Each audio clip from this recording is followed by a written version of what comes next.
नमस्कार, मी स्वाती गोडसे. आपण पाहत आहे न्यूज 18 लोकमत बुलेटिनमध्ये आपल्या सगळ्यांचं स्वागत. आणि बुलेटिनच्या सुरुवातीला या घडीची एक महत्त्वाची बातमी आपण बघणार आहोत. पंकजा मुंडे, विनोद तावडे हे भाजपचे राष्ट्रीय सचिव या ठिकाणी म्हणून त्यांची नियुक्ती करण्यात आल्याचं कळतंय. राजकीय वर्तुळातून या घडीची एक महत्त्वाची बातमी आपण पाहतोय.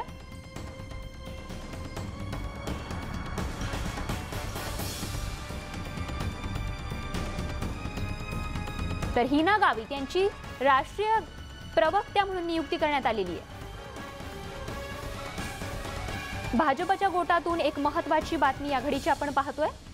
पंकजा मुंडे, विनोद तावडे यांची राष्ट्रीय सचिव म्हणून नियुक्ती करण्यात आलेली आहे. तर हिना गावित यांच्याकडे राष्ट्रीय प्रवक्ते पदाची जबाबदारी सोपवण्यात आली आहे. तर जमाल सिद्दीकी हे अल्पसंख्याक मोर्चाचे नेते, यांच्यावरती देखील एक महत्त्वाची जबाबदारी सोपवण्यात आल्याची माहिती मिळते. तर विजया रहाटकर यांच्याबाबतही महत्त्वाची एकूणच या संदर्भात अधिक माहिती देण्यासाठी प्रफुल्ल साळुंखे आपले प्रतिनिधी आपल्याला अधिक माहिती देत आहेत. प्रफुल्ल.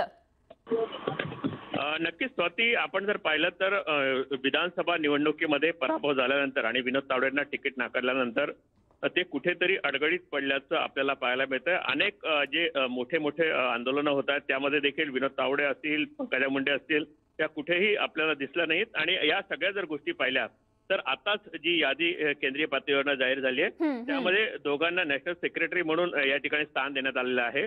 एकूण 17 जणांच्या यादीमध्ये महाराष्ट्रातले 3 जणांना, चौघांना या ठिकाणी स्थान देण्यात आलंय.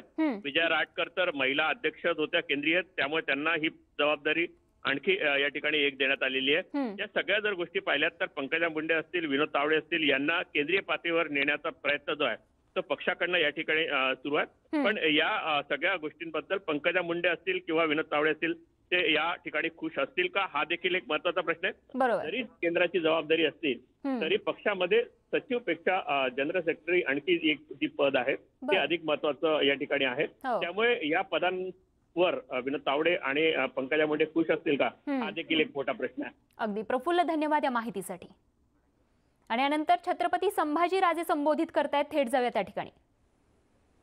पण करण आणि त्यांच्या पूर्ण नाशिकच्या टीमच्या सर्वांचा आग्रह होता की मी यावं. काल दुपारी मला फोन आला, काल सकाळी फोन आला की आपण यावं लागते, म्हणून मी खास करून इथं आलो. पण इथं येत असताना सुद्धा मी प्रांजळपणाने, परखडपणाने सांगू इच्छितो की इथं संभाजी छत्रपती म्हणून इथं आलो नाही, तर एक मराठा समाजाचा एक घटक आणि सेवक म्हणून इथं आलो. हा जास्तीत जास्त एक, त्यामध्ये जे सगळे समाजातले लोक, बहुजन समाजातले लोक या छत्रपतींना एक घराचा प्रमुख म्हणून त्या अगत्याने त्या दिशेने बघत असतात. आणि म्हणून ते कुटुंब प्रमुख किंवा कुटुंबातला एक सदस्य म्हणून मी आज इथे उपस्थित आहे. मागाशी ठराव झाला, मी आपल्याला मनापासून सलाम करतो. अनेक लोकांनी अनुमोदन दिलं, त्यांचंही मी सलाम करतो. पण माझी मनापासून नम्रताने मला आपल्याला विनंती करायची आहे की इथं नेते हाच चेहरा असं करू नका. माझी विनंती आहे तुम्हाला, मी तुमच्या बरोबरच आहे. और नुसतं मोहीम आखा, त्या मोहिमेला संभाजी छत्रपती तुमच्याबरोबर असणार आहे. कुठलीही मोहीम काढा, मुंबईची मोहीम असू दे, दिल्लीची मोहीम असू दे.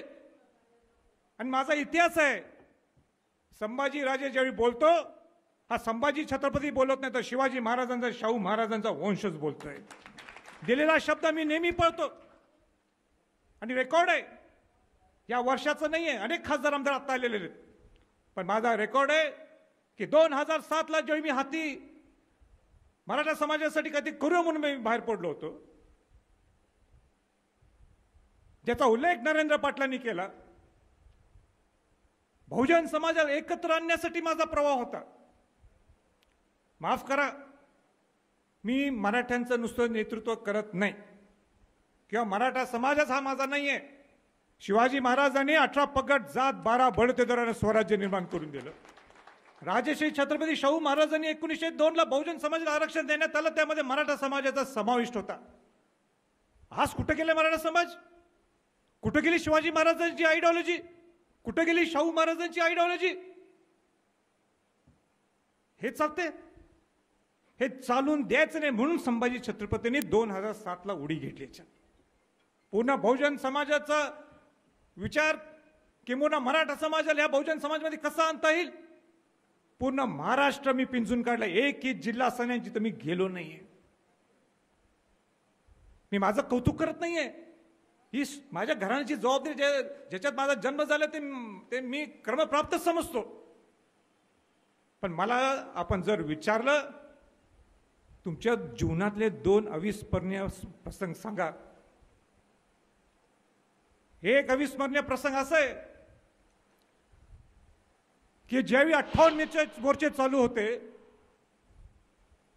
मराठा समाजाच्या बद्दल एक खासदार हा धाडस करत नव्हता तिथं त्या आपल्या राज्यसभेत आणि लोकसभेत बोलायला पार्लमेंटमध्ये. इथं सगळे हो हो हो आम्ही मराठा समाजाच्या बोल आहोत, तिकडे कोण तोंड उघडत नव्हतं.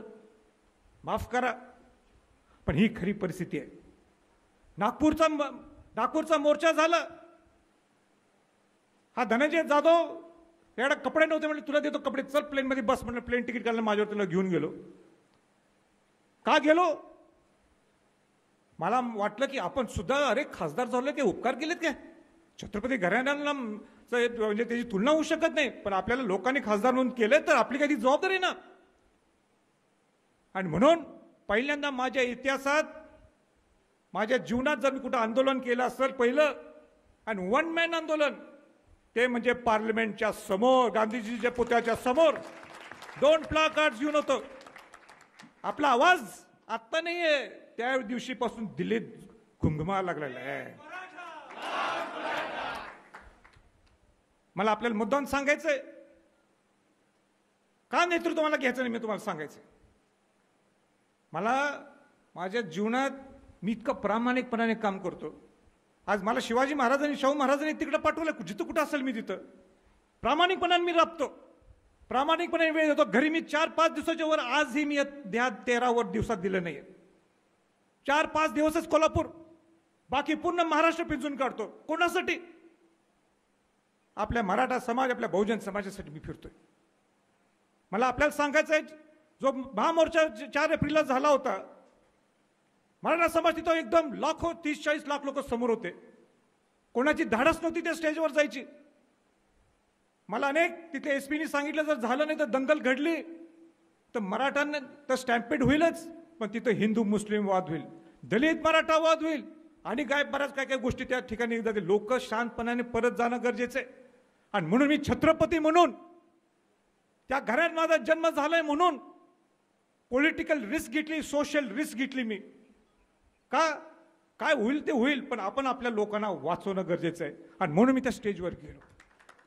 आज लोक गेले परत, ठीक आहे, अनेक लोकांनी माझ्यावर टीका केली माझ्यावर, अनेक लोकांनी, मराठा समाजाच्या लोकांनी टीका केली की हे मॅनेज झालेत काय. संभाजी छत्रपती आजपर्यंत केव्हा मॅनेज होणार नाही. आणि मॅनेज झाला त्या दिवशी माझी लायकी नाही त्या घराण्यात राहण्याची,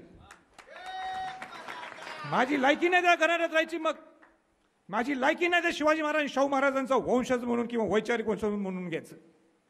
म्हणून नेतृत्व हा शब्द काढून टाका. पण संभाजी राजे हा तुमच्या सगळ्या मोहिमेत आहे. कसली मोहीम काढा, एकदा परीक्षा तर बघा. अंगावर कसं घ्यायचं मला सोडा.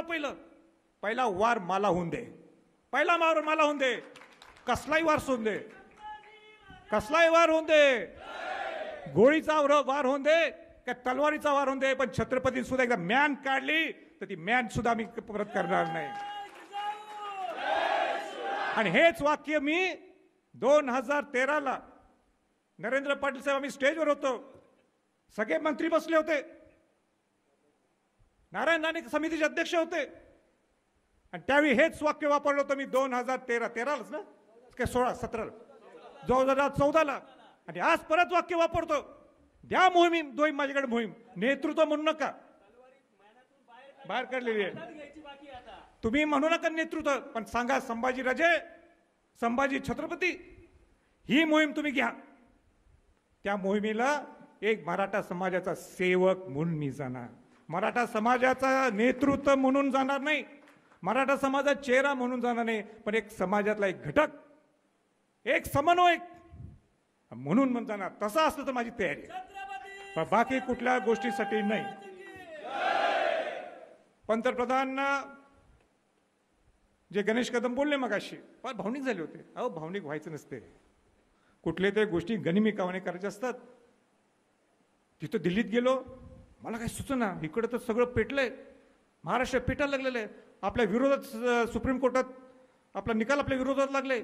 ACBCचं आता पुरं होणार कसं, परत ते 5 कमिटीच्या संबंध हे विषय केव्हा जाणार, केव्हा आरक्षण मिळणार, काय करायचं पुढं, कसं करायचं, इतक्या द्विधा मनस्थित होतो. मी बेचैन होतो. मी कोणालाही फोन केले नाही, बरं एकच ठरवलं की आपण असं काहीतरी करू जेणेकरून हा मेसेज पूर्ण महाराष्ट्रात जाईल, जेणेकरून हा मेसेज सर्व राज्यसभेतील लोकसभेच्या खासदारांना जाईल, जेणेकरून हा मेसेज माजी मुख्यमंत्र्यांना जाईल, जेणेकरून मेसेज हा आत्ताच्या मुख्यमंत्र्यांना जाईल, आणि जेणेकरून मेसेज पंतप्रधानांना सुद्धा जाईल. आणि ही ताकद छत्रपती घराण्याची आहे असं मला माहित होतं. पत्रच लिहून टाकलं. पहिलं पत्रच दिलं की तुम्हाला मला भेट घ्यायची आहे, आम्हाला भेट द्या, सर्व खासदारांना, सगळ्या पक्षातल्या खासदारांना द्या. मला एक सांगा, असं केव्हा होईल का संभाजी छत्रपती ज्यावेळी जातील आणि पंतप्रधानांना सांगितलं शिवाजी महाराजांचा, शाहू महाराजांचा वंशज झालाय, त्यांना मराठा समाजाच्या गोष्टी आपल्याला व्यथा दुःख किती झाले सांगेल, तो अपॉइंटमेंट देणार नाही? अपॉइंटमेंट देणार नाही शिवाजी महाराजांच्या वंशजला? द्यायलाच लागते. पण तो काय झाला असतं, तो माझा स्वार्थ झाला असता, मी श्रेय लुटण्याचा प्रकार झाला असता एकटं. पण मी नाही आहे. मी मगाशीपासून सांगतो की माझा हेतूच हा आहे की सगळ्या समाजातल्या लोकांना एकत्र आणण्याचा हा लढा आपल्या सर्वांचा आहे. म्हणून हा खासदारांना सुद्धा लक्षात यायला पाहिजे, हे सगळ्या खासदारांनी एकत्र जायला पाहिजे तिथं, आणि म्हणून तो आवाज मी उठवला. तर मराठा आरक्षणाच्या मुद्द्याबाबत नाशिकमध्ये एक महत्त्वाची बैठक पार पडत आहे आणि बैठकीमध्ये छत्रपती संभाजीराजे संबोधित करत होते. या बातमीसह बुलेटिनमध्ये अगदी छोटासा ब्रेक घेऊन लगेचच परत येतो. बघत रहा न्यूज 18 लोकमत. आपण पाहताय न्यूज 18 लोकमत, आणि आता या घडीची एक महत्त्वाची बातमी आहे NCB कडून ड्रग्ज प्रकरणी सुरू असलेल्या चौकशीची. बॉलिवूडमधील 3 मोठ्या अभिनेत्रींची आज NCB कडून चौकशी सुरू आहे, ज्यामध्ये दीपिका पदुकोणची चौकशी 3 तासानंतर संपलेली आहे. तर आजची NCB कडून अभिनेत्री दीपिका पदुकोणची चौकशी पूर्ण झाली असून यामध्ये तिनं ड्रग्ज घेतलं नसल्याचं NCBला सांगितलंय. मात्र उद्या तिला पुन्हा चौकशीसाठी बोलावण्यात येण्याची ही शक्यता आहे. तर दुसरीकडे अभिनेत्री सारा अली खान आणि श्रद्धा कपूरची देखील आज NCB कडून गेल्या 4 तासांपासून चौकशी सुरू आहे. तर तिसरी महत्त्वाची या प्रकरणातली घडामोड म्हणजे धर्मा प्रोडक्शनचा डायरेक्टर क्षितिज प्रसादला देखील ड्रग्ज प्रकरणी अटक करण्यात आली आहे. त्यामुळे करण जोहरच्या अडचणीत वाढ झाल्याचं देखील बोलण्यात येत आहे. या 3 महत्त्वाच्या घडामोडी या ठिकाणी घडलेल्या आहेत, ज्यामध्ये सारा अली खान आणि अभिनेत्री श्रद्धा कपूर यांची NCB कडून अजूनही चौकशी सुरू आहे. तर दीपिका पदुकोणची 3 तासांची चौकशी या ठिकाणी पूर्ण झाली आहे, ज्यामध्ये तिनं ड्रग्ज प्रकरणी जे चॅट केलेलं आहे व्हॉट्सॲप त्याची कबुली दिली. आणि याच संदर्भातली आणखीन एक महत्त्वाची बातमी आपण बघणार आहोत. दीपिकाची आजची चौकशी पूर्ण झाली असून या चौकशीमध्ये तिने एक महत्त्वाची कबुली दिली आहे. तब्बल 4 तास दीपिकाची NCB कडून चौकशी करण्यात आली आणि या चौकशीत तिनं जे व्हॉट्सॲप चॅट ड्रग्ज बाबत केलेलं आहे त्याची कबुली दिली असून उद्या देखील दीपिका पदुकोणला या ठिकाणी चौकशीसाठी बोलवलं जाऊ शकतं. तर दीपिकाने ड्रग्ज चॅट संदर्भात कबुली दिली असून ड्रग्ज सेवनाबाबत मात्र तिनं नकार दिलाय. तर सारा आणि श्रद्धाची गेल्या 4 तासांपासून चौकशी सुरू आहे. तर NCB कडून ड्रग्ज प्रकरणी दोघींचीही अजून चौकशी सुरू आहे. सारा अली खान, अभिनेत्री श्रद्धा कपूर यांची अजूनही दुसऱ्या कार्यालयात चौकशी सुरू आहे. आणि या दोघींच्या चौकशीत आता नेमक्या आणखीन कोणकोणते खुलासे पुढे येतात हे बघणं महत्त्वाचं ठरणार आहे. कारण सारा अली खाननं सुशांत सिंग राजपूत ड्रग्ज घेतो असा एक मोठा गौप्यस्फोट केलेला आहे. तर अभिनेत्री श्रद्धा कपूरच्या चौकशीत नेमकी कोणती माहिती पुढे येते हे बघणंही महत्त्वाचं ठरणार आहे. या संदर्भातली क्षणाक्षणाची अपडेट अशीच आपल्यापर्यंत पोहोचवत राहणार आहोत. तूर्त या बुलेटिनमध्ये वेळ झाली तेच थांबण्याची ताज्या अपडेटसह लगेच परत येतो. बघत रहा न्यूज 18 लोकमत.